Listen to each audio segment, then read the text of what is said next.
El detalle es que por mala información que me dieron previamente, enfermedad por reflujo gastroesofágico. La anterior clase, cuando estábamos viendo lo que era la esofagitis, habíamos indicado que una de las patologías causantes de esofagitis era esta. Se llama la ERG, enfermedad por reflujo gastroesofágico. Es la, no es el ERG, es la ERG. Ya para que la medicina no sea todo un caos, muchas instancias científicas se han reunido para hacer clasificaciones, conceptos y demás. Tenemos el consenso de Montreal, que nos da este concepto de la ERG. Es una enfermedad o condición que va a aparecer en el paciente cuando el contenido del estómago refluye hacia el esófago. Todo el contenido que está en la cavidad estomacal se sale y llega hacia el esófago. Pero del esófago puede ir más arriba, llegando a la faringe, primero a la laringe, a la faringe e inclusive a la cavidad oral. Lo cual va a producir tanto síntomas digestivos como también puede llegar a producir síntomas extradigestivos.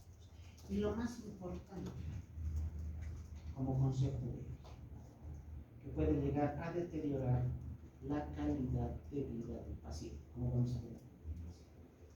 Un pequeño recuerdo fisiopatológico para poder entender la enfermedad y para poder dar un diagnóstico correcto necesitamos saber fisiopatología de todas y cada una de las enfermedades.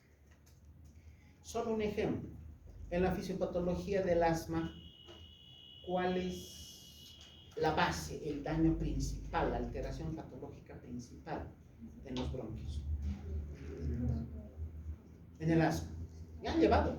Vamos a repasarlos. ¿Cuál es? La producción excesiva de mastocitos. ¿Y eso en qué ocasión? Vasoconstricción. Vaso. Bronco. Broncoconstricción. Con palabras sencillas. La base es la broncoconstricción. Se cierra el bronquio por contracción de la musculatura lisa y el paciente entra en un estado de disnea.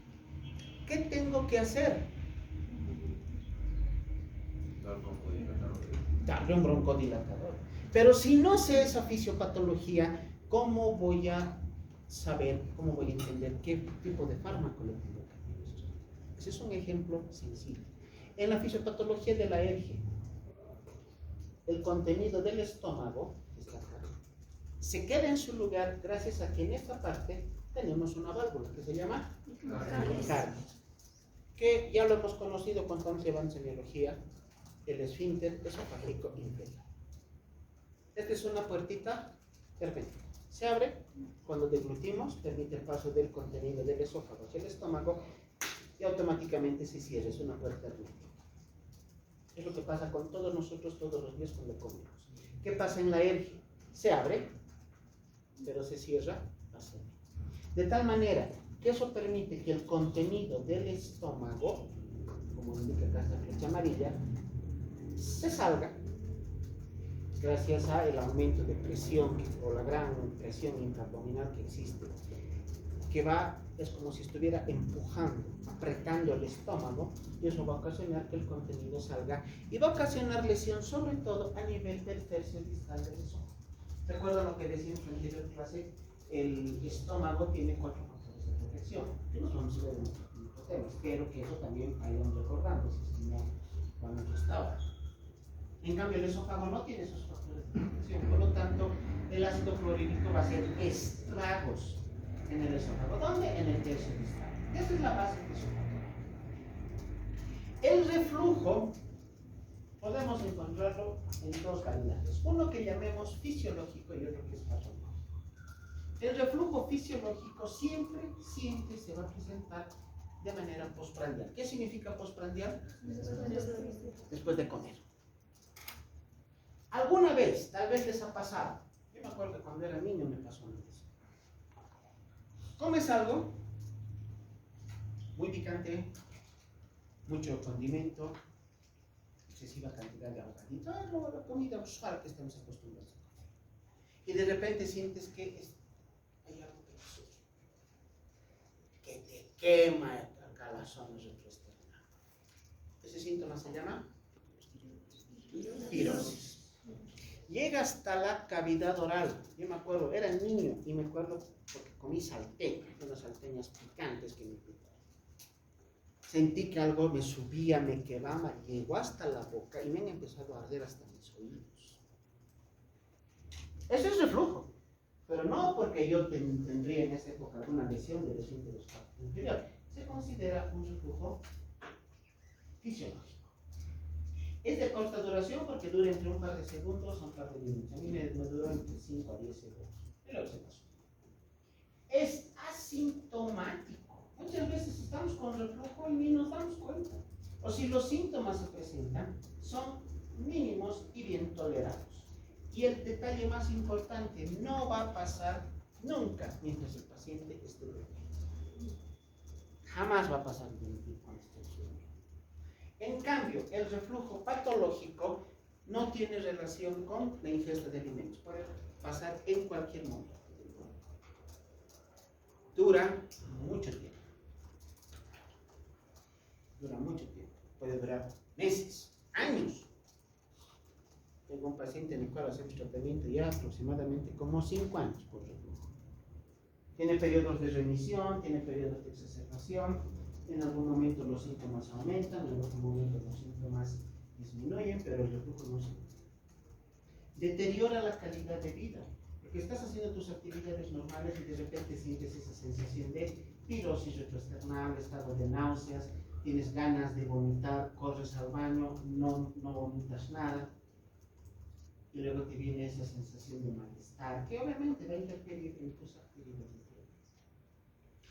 Y ocurre durante el sueño. El paciente está durmiendo, 2, 3 de la mañana, se despierta con esa misma sensación de dolor, ardor, quemazón, náuseas, que no lo dejan dormir. Va al baño, puede vomitar, puede que no vomite, vuelve a la cama, está tratando de conciliar el sueño otra vez se despierta. Eso que va a ocasionar al día siguiente que el paciente no haya descansado, que para su actividad laboral, para su actividad de estudio, académica, sea lo que sea que se dedique, va a estar cansado y obviamente no va a poder rendir adecuadamente en lo que esté haciendo. Y eso va a producir un deterioro de la calidad de vida que tenga nuestro paciente. ¿Qué factores son los que pueden llegar a producir empeoramiento? Llamémosle factores que pueden aumentar la gravedad del dolor. Primero, el decúbito. Cuando dormimos en esta posición de decúbito. Ya sea que duermas de un costadito, de otro costadito, que duermas de espalditas, de barriguita, de cabeza, como te quieras, como te gusta, pero dormimos así. En esa circunstancia, ¿qué sucede? El estómago está a la misma altura que el esófago. Están en un mismo nivel. Y por lo tanto, si el esfínter esofágico inferior está incompetente, está medio abierto y el contenido del estómago se va a ir hacia el esófago durante el sueño. Por eso es que la persona despierta. Solución para eso, que la persona ya no duerma así, se duerma así. De tal manera que por gravedad el contenido del estómago se va a quedar ahí abajo. Eso vamos a verlo ahora. El peristaltismo esofágico, aquel que mueve el contenido del esófago hacia el estómago, puede enlentecerse. Por si acaso, el bolo alimenticio no llega al estómago solo por gravedad. Existen ondas peristálticas, contracción de la musculatura lisa del esófago que va a ocasionar o que va a promover ese paso de los alimentos de esófago hacia estómago. Ese aumento de la contracción, el aumento del tono muscular a nivel de la musculatura lisa del esófago es lo que va a ocasionar, a ver si se acuerdan, el esófago en cascanueces, ¿se acuerdan? El esófago en sacacorchos. ¿Se acuerdan? Dice muchos radiografías. Por contracción excesiva de la musculatura. Esa contracción es la que va a producir que el esófago esté vacío, que ese contenido se vaya al estómago. Pero si está más lento de lo normal, Este es un factor que puede ocasionar el empeoramiento de las lesiones por el estómago. Que el vaciamiento gástrico sea más lento. Si tenemos un estómago lleno, eso ¿qué va a ocasionar? La probabilidad de que ese contenido se salga, se vaya hacia arriba, hacia el esófago, en lugar de irse hacia abajo, pasando por el píloro y entrando al duodeno. ¿En cuánto tiempo se vacía el estómago luego de comer? Depende. Depende de qué comas. Hay alimentos que lo mínimo son 2 horas para el proceso digestivo. Pero hay otros alimentos como los tubérculos, sobre todo la papa, que pueden durar hasta 4 horas. Pero ¿qué pasa si el contenido del estómago se queda 12 horas? Eso va a predisponer a que en algún momento pueda salir el contenido hacia el estómago. Y la secreción escasa de saliva. La saliva tiene contenido de enzimas digestivas, también es parte del sistema inmune por la presencia de inmunoglobulinas como mecanismo de defensa. Básicamente la función de la saliva, ¿cuál es? Permitir una buena masticación y que el bolo alimenticio sea pastoso. Pero si tenemos, o si el paciente tiene secreción escasa de saliva o con una cantidad inadecuada de enzimas, eso que puede motivar a una deglución de un alimento con una masticación inadecuada y que ese bolo alimenticio no sea pastosito, que sea más sólido, lo cual va a llegar a producir lesión de esófago. El pH. ¿Cuánto es el pH del ácido clorhídrico? 1 a 2. 2. ¿Y el pH normal de la sangre cuánto es? 7.4. Hablamos de una acidosis metabólica cuando el pH está por debajo de 7. Imagínense, con 2, es una acidosis tremenda. La acidez del estómago es terrible. Así que, si el pH disminuye, mayor probabilidad de lesión a nivel del esófago. Así que con eso ya estamos deduciendo que hay que decirle al paciente que no puede comer si tiene reflujo. Cualquier alimento que contenga ácido. Ahora, la presencia de pepsinas, sales biliares, enzimas pancreáticas en exceso también puede llegar a ocasionar lesiones cuando estas se salgan del estómago y recluyan hacia el estómago. La clínica no es compleja, presenta 2 síntomas principales: la pirosis y la regurgitación. Ya les mencionaba, la pirosis es esa sensación de ardor o quemazón retroesternal que se interpasa. Y la regurgitación, que es la sensación o la salida de contenido del estómago sin la presencia de náuseas. ¿Cuál será la diferencia entre regurgitación y vómito?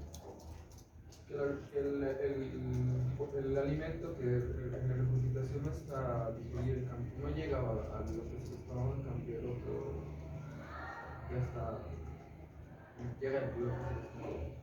No es así. ¿Alguien sabe? El vómito sería la expulsión abrupta del cerebro. Y la regurgitación igual. Una diferencia sencilla. El vómito siempre se precede de náuseas. La regurgitación no. Lo que les da a los recién nacidos cuando están en el periodo de la lactancia materna, toman su lechecita, entra al estómago y se les sale. Eso no es vómito, eso es regurgitación. ¿Y por qué les pasa eso a los recién nacidos? Porque su esfínter esofágico todavía está en proceso de desarrollo en lo que significa el tono muscular. La presencia de estos 2 síntomas denominamos síndrome de Erge típico. O sea, es la característica usual de los pacientes, pirosis y regurgitación. Pero además podemos tener otros síntomas en aparato digestivo. Disfagia y odinofagia, que ya conocen los conceptos, no vamos a repetirlos. Dolor torácico, esa sensación de ardor y quemazón retroesternal que puede referirse hacia las zonas laterales del tórax anterior. Son secundarias también a la acción que produce el ácido en el esófago y puede referirse hacia las caras laterales del corazón. La hipersalivación, que también tiene un nombre, ¿cómo se denomina? Cialorrea. El paciente con reflujo puede tener cialorrea. Sensación del globo faríngeo, esa sensación de cuerpo extraño. Creo que tengo algo aquí, la papa se me quedó trancada o mi marraqueta se quedó trancada. No es eso, es la sensación que queda ante la mucosa del esófago lesionado. Estado de náuseas, que se puede preceder al vómito, alteraciones del sueño, ya hemos mencionado por qué, por el decúbito que va a ocasionar la salida del contenido del estómago, esófago, y el dolor epigástrico. Usualmente la alergia empieza a nivel de epigastrio con dolor, ardor, comezón, que empieza a dirigirse hacia la zona retroesternal. El paciente no nos va a decir con esas palabras, no nos va a decir en su motivo de consulta, doctora, siento que tengo un dolor urente en epigastrio y que se convierte en pirosis retroesternal. ¿Cómo nos va a referir? Nos va a decir, tengo vinagrera. Ese es el término común que usan todos. ¿Por qué vinagrera? Porque comparan al hecho de tomar vinagre. ¿Han tomado vinagre alguna vez? ¿Les gusta el vinagre? Sí, delicioso. Una ensalada sin vinagre, no es ensalada. Pero cuando consumes en pequeñas cantidades, imagínate tomar vinagre. Un shot de vinagre. Esa sensación de consumir vinagre es lo que compara el paciente y por eso le dice vinagre. Pero además podemos tener otras manifestaciones muy aparte de lo que significa el aparato digestivo.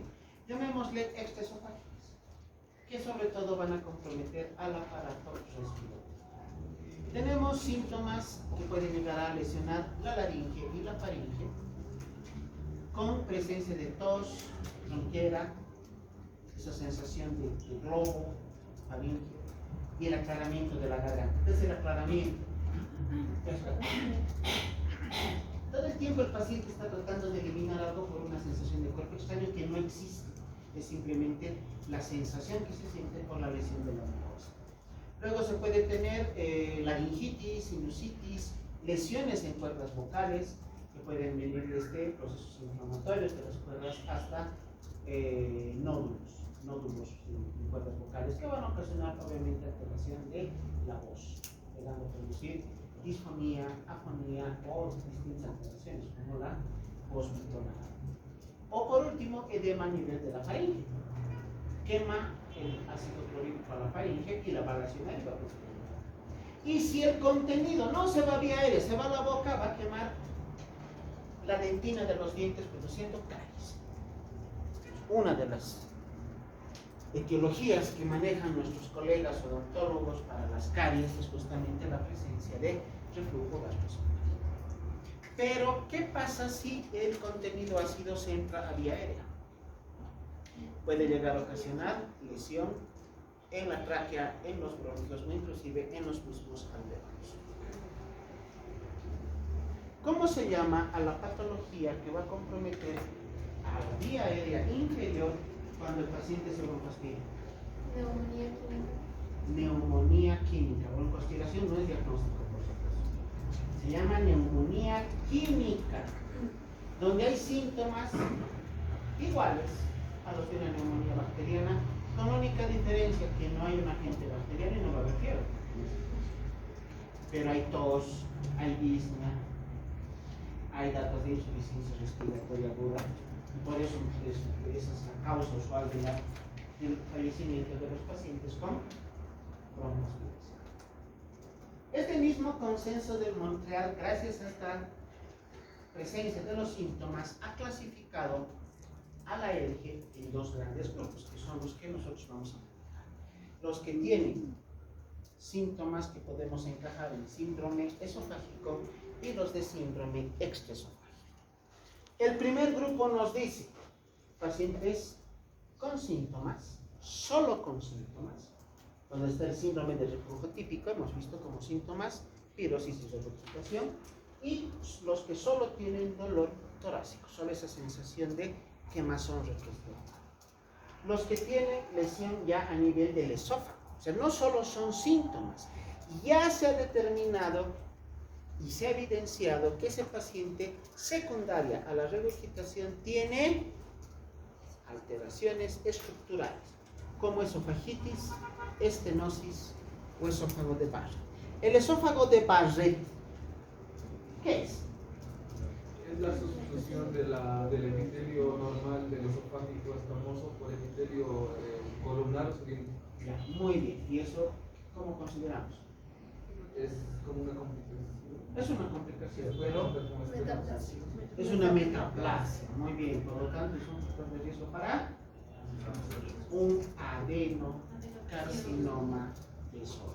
Del esófago de Barrett rápidamente se puede derivar a un adenocarcinoma de esófago. Yéndonos al otro grupo, a de los síntomas extraesofágicos.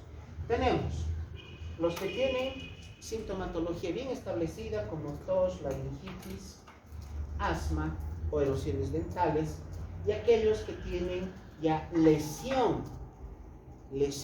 por la acción del ácido en diversas partes del aparato respiratorio. Podemos encontrar faringitis, sinusitis, fibrosis pulmonar y hasta otitis. ¿Por qué la otitis? Porque el contenido que refluye a la cavidad oral puede pasar a los oídos por la comunicación que existe a través de la trompa de Eustaquio. Es Eustaquio, no es falopio, por favor. Trompa de Eustaquio.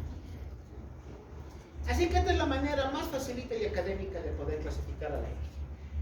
Otra clasificación es la que maneja Los Ángeles, la clasificación de Los Ángeles. Esta clasificación, muchachos, tengo que enseñárselas, porque es parte de la materia, pero es la menos práctica. ¿Por qué? Esta de aquí arriba se basa en la clínica, esta de aquí abajo exclusivamente en resultados de endoscopía, y es mucho más compleja. Miren, el grado A tiene 4 grados, ¿no? El grado A dice, una o más lesiones de la mucosa de longitud de 5 milímetros o menos que no se extiende entre la parte superior de 2 pliegues de la mucosa. Difícil de entender. El grado B, una o más lesiones de la mucosa de longitud superior a 5 milímetros, el otro es inferior, que no se extienda más allá de 2 pliegues de la mucosa. O sea, necesitas una endoscopía para poder clasificar. Es una clasificación más concreta, más exacta, sí, pero menos práctica. La que yo quiero que aprendan es la primera. Ahora, factores de riesgo para lo que es la presencia del aire, que es la obesidad. Paciente obeso no solamente tiene tendencia a la diabetes, a la hipertensión, al infarto, sino también a la hernia. Porque la obesidad, ¿qué va a producir? Incompetencia de esfínteres, disminución del tono del esfínter esofágico. La edad, los sistemas de la vida, sobre todo las personas más allá de los 50 años, llegan a tener que es otro factor. El género. Se indica en muchas de las literaturas. A ver, ¿quién creen que tenga mayor exposición? ¿Varones o mujeres? Varón. En eso los varones ganamos. La etnia. La literatura también indica que la etnia europea es la más propensa a la hernia, pero eso no significa que acá no tengamos. El embarazo. Más del 90% de las embarazadas tienen reflujo. ¿Por qué? ¿Cuál será la explicación? Por un desplazamiento de masa y eso puede llegar a ocasionar un incremento de la presión intraabdominal. La presencia del producto intrauterino va a ocasionar aumento de presión intraabdominal y eso va a comprimir todo hacia arriba. Entonces al estómago lo están apretando y ese contenido del estómago se condensa. La alimentación es otro factor de riesgo a tomar en cuenta. ¿Qué alimentos son los que predisponen a una hernia? Hace rato les decía, alimentos ácidos, ¿como cuál? La cebolla, ¿qué ácido tiene? Cítricos. Los cítricos. O sea, ¿qué le tienes que decir a tu paciente? Ya que está llegando la época de otoño, invierno, no me comas naranjas, no te hagas limonadita, no comas un pay de limón. Otro alimento. Gastrolesivos como el chocolate. Ya, bueno, hablando de ácidos. Con reptolón. Todo es también es cítrico. Tomate. Tomate. ¿Qué ácido tiene? ácido tomatoico. El vinagre, ¿qué ácido es? Ácido acético. O sea, tenemos que indicar al paciente que no consuma ningún tipo de alimento que tenga ácido. Ahora, otros, como tú decías, que son los que van a producir disminución de la presión a nivel del espíritu del suelo. Alimentos ricos, ¿no? Chocolates, comida chatarra en general, las frituras, la miel, el café, el cigarrillo, las bebidas alcohólicas. Pacientes que tienen hernia de hiato, si ya se presenta herniación del contenido digestivo a través del diafragma, va a lesionar al cardio produciendo el ejercicio físico. ¿Por qué? ¿Alguna vez ya me lo escuchó, no vean? El ejercicio es malo. Es malo, al doctor Cosito es malo el ejercicio. No porque sea malo hacer deporte, sino por razones que tiene que arreglar secundario a deportistas. Fracturas, esguinces, luxaciones, traumatismos. Y justo cuando tenía que ir a jugar, luego de haber jugado su 10º partido, el número 11 del día, ahí se lesionó. Y no es mentira, sí ha pasado. Ejercicio físico, ¿qué va a ocasionar? Aumento en la presión intraabdominal. Cualquier ejercicio que sea. Así que ese es otro factor para la presencia de alergia. Nada es bueno en exceso. Con eso no les quiero decir que no hagan deporte, pero no sean fanáticos, por favor. Háganlo con mesura. Tabaco y alcohol creo que está por demás decir, que son factores de riesgo. El decúbito, del cual ya hemos hablado. Fármacos. Ahorita vamos a hablar de los fármacos. Fármacos que van a ocasionar o que pueden llegar a disminuir la presión del esfínter o algún otro factor que va a favorecer la presencia de la. Esta cosita que está aquí abajo es un metiche que está en todo lado. Está metido en todo lado. ¿Qué es el Helicobacter pylori desde el punto de vista microbiológico? No es bacteria. Es un bacilo. Es un bacilo. Pero está metido en todas las patologías que vamos a ver durante el semestre. Así que hay que aprenderlo.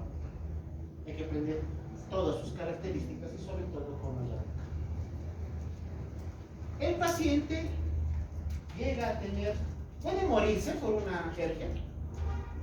¿Será causa de fallecimiento? No se va a morir. ¿Pero qué va a ocasionar? Deterioro de la calidad de vida. Puede convertirse en una enfermedad crónica, periodos de remisión y exacerbación, el cual empeora, luego remite, otra vez empeora, pueden estar meses con síntomas, luego de repente el síntoma desaparece, también durante meses, luego de un momento para el otro otra vez vuelve y la persona ya está aburrida de que no pueda salir un fin de semana y comerse un platito, no pueda ir a una reunión y tomarse una cervecita o tomarse un chocolate. ¿Por qué? Porque le tiene el ritmo. Cuando el paciente tiene síntomas que hemos catalogado con el cuadro típico, hay buen control y buena tolerancia.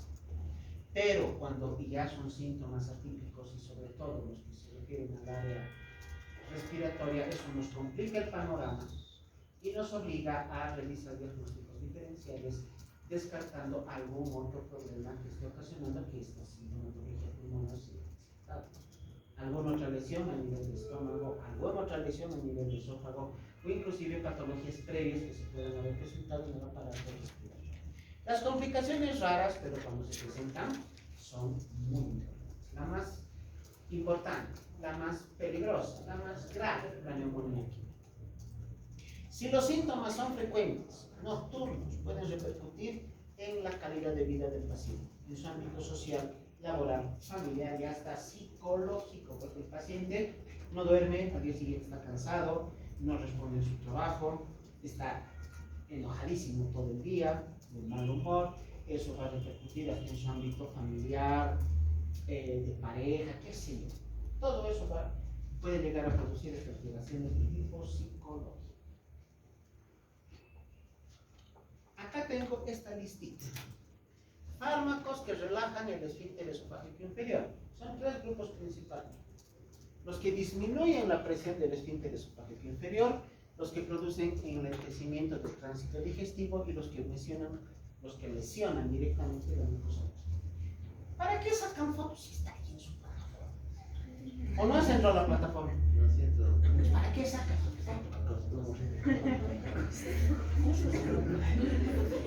No les da flojera luego de que se lleven su memoria y tengan que ir borrando y borrando y borrando los señores. Ya que hemos empezado. El primer grupo dice calcio antagonistas. Mencióname uno.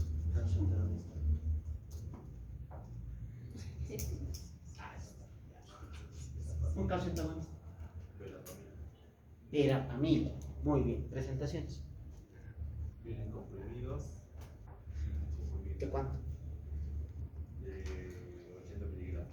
¿De cuánto? 80 miligramos. De 80. ¿Y? Y no sé, son hipotéticos. Hasta ahí llegaste. No, ahí también encuentras. ¿Para qué es el verapamil? Específicamente el verapamil. ¿En qué diagnóstico? Hipertensión arterial. No.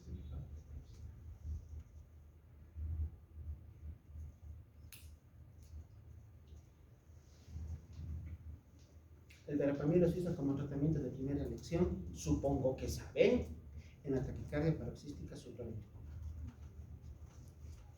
Señorita, otro calcio antagonista. También llamados bloqueadores de los canales de calcio, lo mismo. Nada. No me hagan asustar. Señorita, un anticolinérgico. Dime.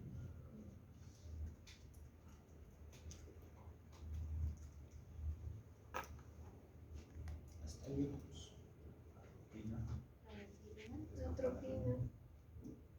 Ven chicos, ¿cómo realmente les hago dar cuenta de que su farmacología está una? Son preguntas sencillísimas. Es como decirle, nómbrame un antibiótico. Ni siquiera por grupos, o sea, un antibiótico. Mencióname un caso. ¿Alguien puede decirme para qué se usa la clorofilina? Es un broncodilatador. Bromo. ¿Y los nitratos?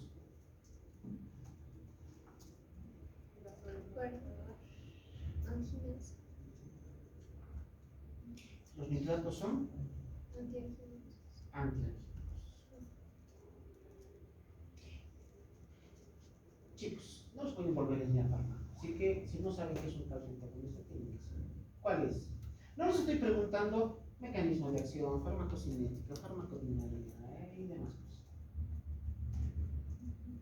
Es importante saber nombre, por ejemplo, el amlodipino, el nifedipino, el nimodipino, presentaciones, presentación vía oral, presentación vía parenteral, cuál se usa en qué. El nimodipino, a pesar de ser de ese grupo, se utiliza como vasodilatador cerebral en casos renales, un accidente cerebrovascular izquierdo. En cambio, el amlodipino y el nifedipino se utilizan como tratamiento de la hipertensión arterial. El verapamilo de la taquicardia paroxística. Todos son del mismo grupo, pero cada uno tiene un uso. Eso es lo que tienen que saber. El otro grupo dice los que enlentecen el tránsito digestivo, opiáceos y corticoides. A ver, mencióneme un opiáceo. Tramador. El tramador, otro. Fentanilo. El fentanilo no es Morfina. la morfina, La hidrocolona. la oxicodona. Ya. Todos esos, ¿qué uso tienen? Son para el dolor. O sea, son analgésicos. Analgésicos del grupo de los opiáceos y los corticoides van a producir enlentecimiento del tránsito digestivo, que como hemos visto es un factor de riesgo para la alergia. Y los que lesionan la mucosa gástrica directamente, los AINES. Los AINES. En primer lugar. En segundo lugar están los corticoides.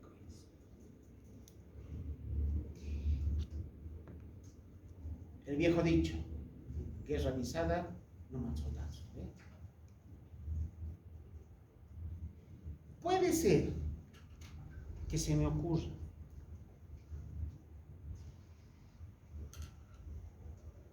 el día de su examen plantear la siguiente pregunta. De la siguiente lista de fármacos, mencionar cuál de ellos no produce lesión a nivel de la mucosa gástrica. Y les menciono: meloxicam, naproxeno sódico, ketoprofeno, ketorolaco, metilprednisolona y nostigmina. ¿Qué respondería?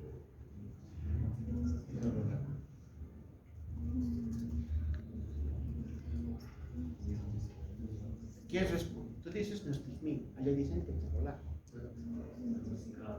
Meloxicam, a ver. Que no produce lesión.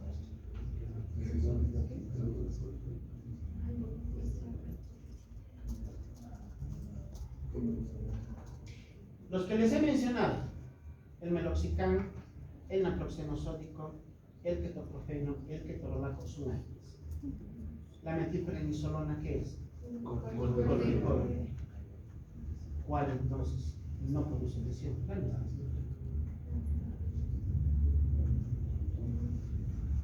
Ven, chicos, ¿se dan cuenta su nivel de farmacología? Muchachos, están en noveno semestre, respóndanme como alumnos de noveno semestre, por favor. Respóndanme de esa manera. Porque espero que, llegado el momento, en sus evaluaciones, tengan la capacidad de responder justamente como les estoy solicitando.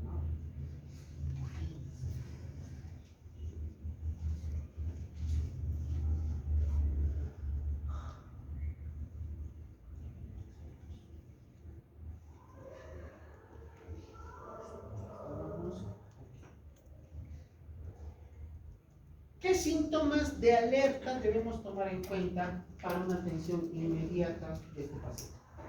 Si además de los síntomas típicos el paciente presenta disfagia persistente, progresiva o ambas. Datos de vómitos persistentes. Vomita y vomita y vomita y vomita. Come algo, lo vomita. Toma un analgésico, lo vomita. Toma lo que lo vomita. O que ese vómito se acompañe de datos de sangrado. Se presenta como una hemorragia intestinal. Si es una hemorragia masiva, puede ser secundaria a una úlcera esofágica, puede ser secundaria a una úlcera gástrica, pero en este caso úlcera esofágica por la lesión del esófago puede llegar a ocasionar una pérdida masiva de sangre, la cual es causa de anemia.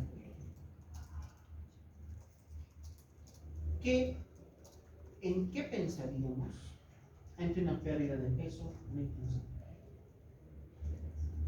El paciente nos dice: doctor, el año pasado, en mi última consulta que ha sido en noviembre, pesaba 92 kilos, ahora pesa 50. Oye, ¿qué ha hecho para bajar? A tomar Herbalife, ha ido a Line, hace ejercicio todos los días, sale a trotar 5 de la mañana, con lluvia, con desborde de ríos. No hace nada, ha sido una pérdida no intencional. ¿Qué es lo primero que pensamos? Cáncer. Es la primera manifestación del cáncer. Si sumado a todo esto hay pérdida de peso no intencionada, ¿qué tenemos que sospechar? Que el paciente, además de un reflujo, ya tiene un adenocarcinoma.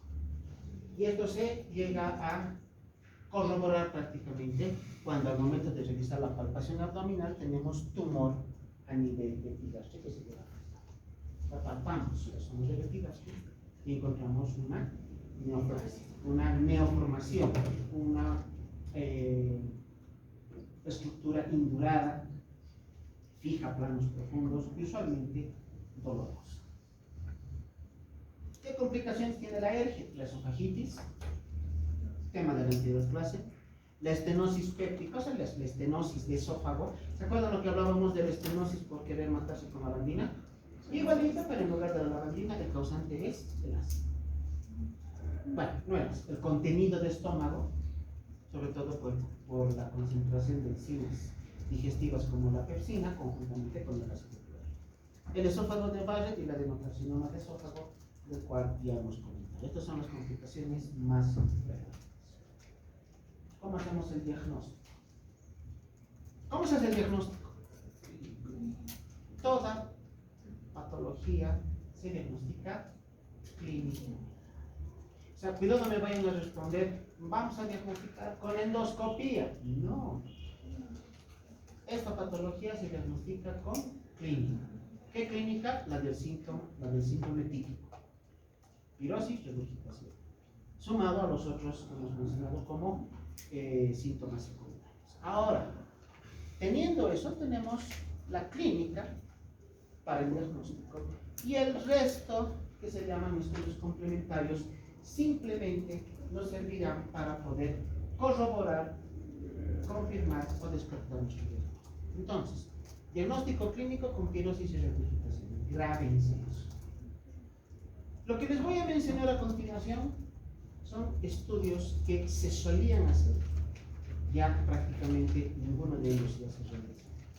O si se los realiza son excepcionales. Como mecanismos para poder diagnosticar. Una se llama el test de los inhibidores de la muerte. ¿Qué dice esta medida? Que al paciente se le daba dosis estándar de inhibidor de bombas de protones. ¿Cuál es el inhibidor? El omeprazol. A dosis estándar durante 4 semanas. Se consideraba positiva la prueba y llegábamos a un diagnóstico de ERGE cuando luego de estas 4 semanas los síntomas disminuían en 50%. Pero seamos prácticos. ¿Para qué le voy a dar omeprazol 2 veces por día al paciente vía oral durante un mes? Para que luego de un mes, le cuento, había tenido ERGE. Si puedo decirle eso con la clínica confirmada con una endoscopia en cuestión de 24 horas. O sea, esto es parte de la historia de la medicina. No he visto a nadie hacer.